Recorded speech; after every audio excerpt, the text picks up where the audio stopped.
So we pick up from where we left. We are talking about product cost and period cost. This is as similar to the notion of manufacturing cost and non-manufacturing cost. Product costs mostly are manufacturing cost. Obviously, we are looking at the manufacturing side, but including any other business that is non-manufacturing, such as the service industry, right? A restaurant is not manufacturing, but there is services that is being rendered. Um, so from your accounting module, if you remember, there is a matching principle. Um, Costs that are incurred to generate a particular income should be recognized as an expense in the same period that the income is recognized.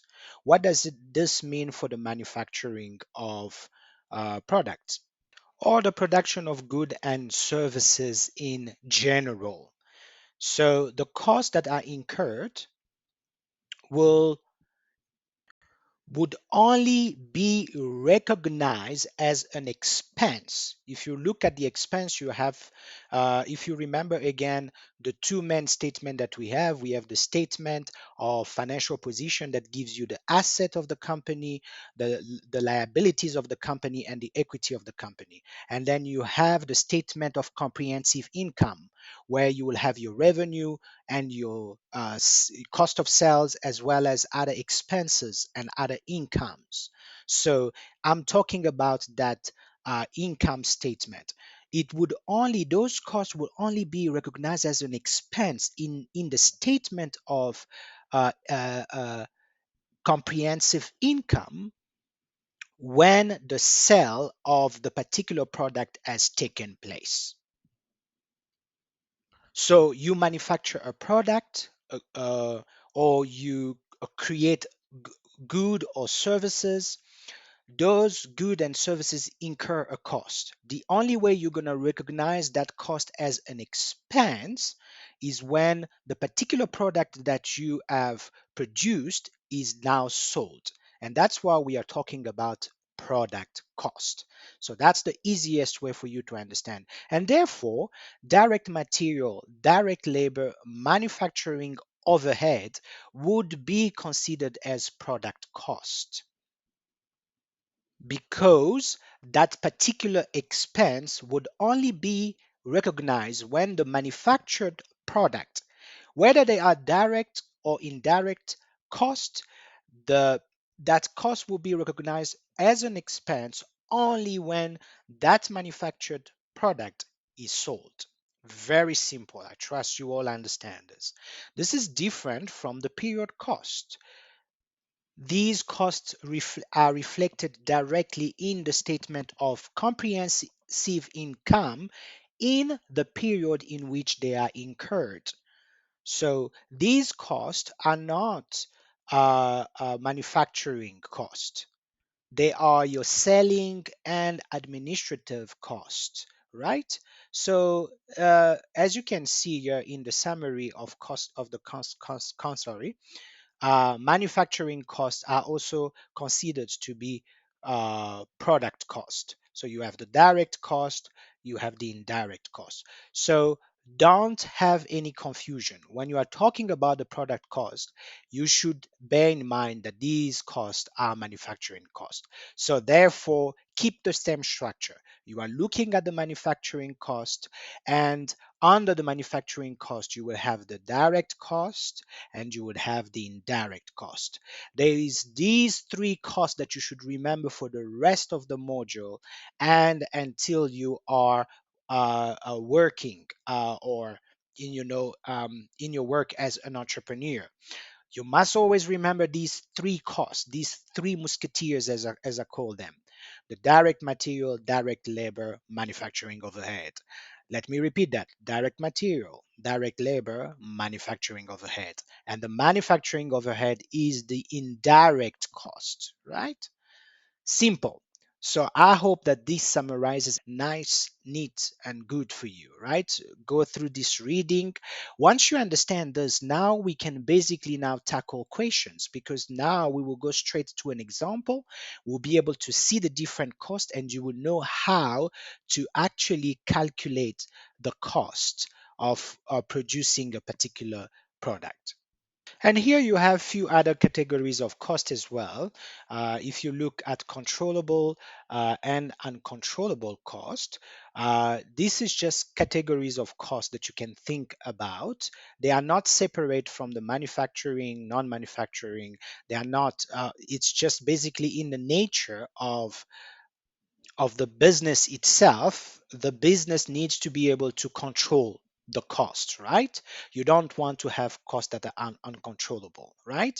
But it's quite true that even those costs that we can qualify as uncontrollable, those are, for example, rental payment, insurance payment.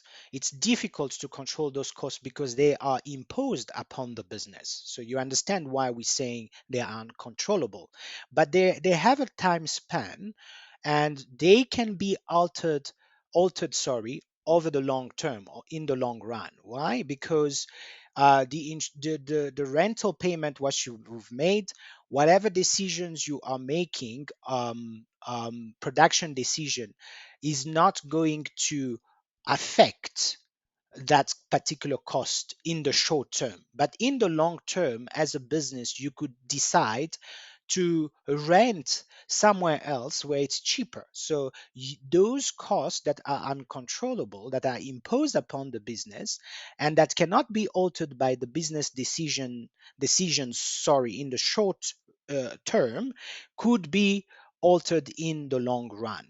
But there are controllable costs, and those controllable costs is your direct labor. You can control it, direct material, overhead cost. The three musketeers, which are our manufacturing costs, are easily controllable by the management of a business, right? You can decrease the number of labor by employing more sophisticated techniques of production or tools of production.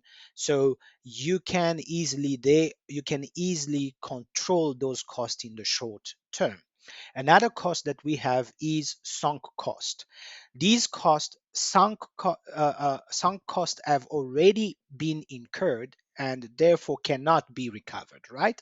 These are, like we said previously, let's say a long-term lease, a long-term rental agreement. You see, it's at the same time an uncontrollable cost, and it also a sunk cost because of the fact that we've already made the payment. No future decisions that we make during that period of time, that lease period agreement, would change the cost that we have already incurred. So meaning that we can't recover that cost. And opportunity cost is another type of cost that you need also to bear in mind. It is basically the cost of the next best alternative not chosen when a choice is made. So let's say, for example, you would like to study and you also would like you are looking between studying and working. So if you choose one, you will let go of the other. So if you choose to study full time, you need to give up the opportunity of working, right? So here the opportunity cost will be the salary that you're giving up. That's the opportunity cost. That's what you're missing out at that time, right? So these are two competing choices that you have when you talk about opportunity cost. You have two competing choices, and let's say the choice of buying or leasing. So if you choose one, you will need to let go of the other, and the other would represent an opportunity cost.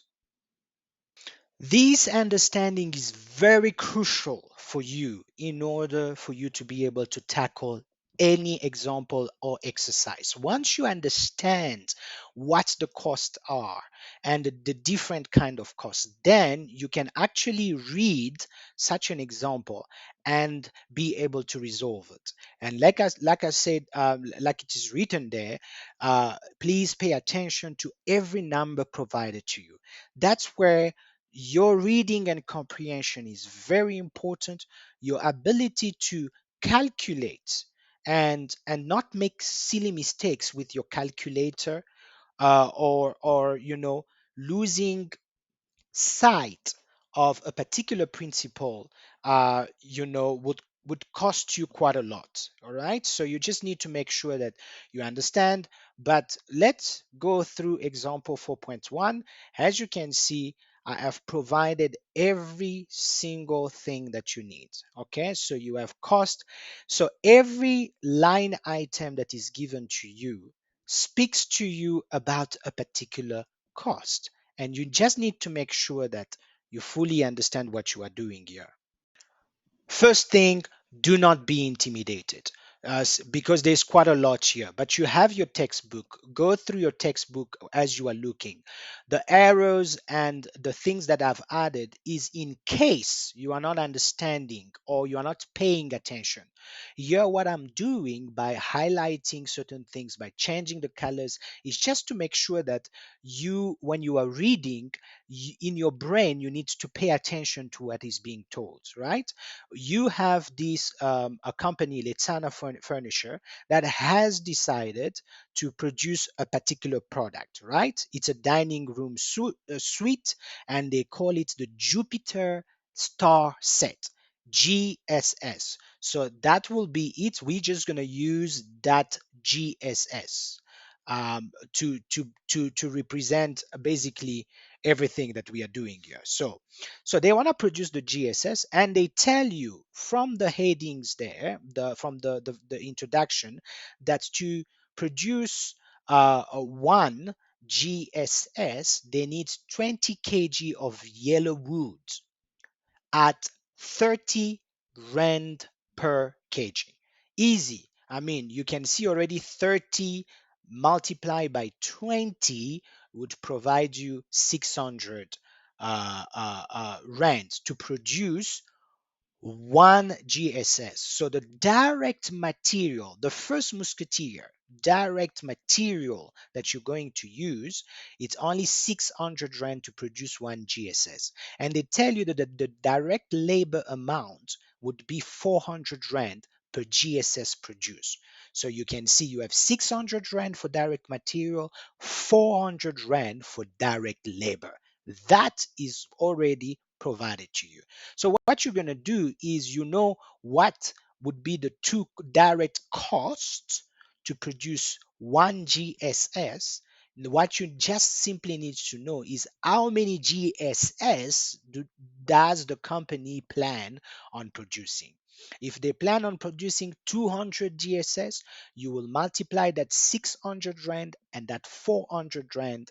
Both of them you will multiply by the number of GSS the company would like to produce, right?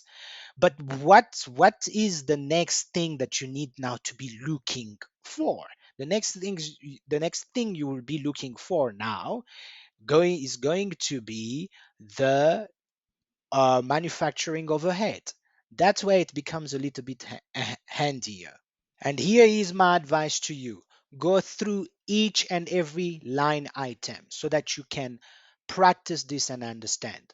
When, for example, we are talking about the rental amount of 10,000 per month, that rental amount, it's covering the the administrative building, and it's also covering the factory, or the floor space. Now it becomes very important, right?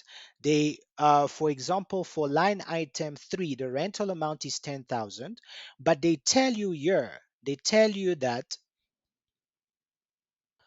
3/4 of the space, or 1,200 square meter, which is 3/4. Because remember, if you're looking at that, you are seeing that the total space is 1,600.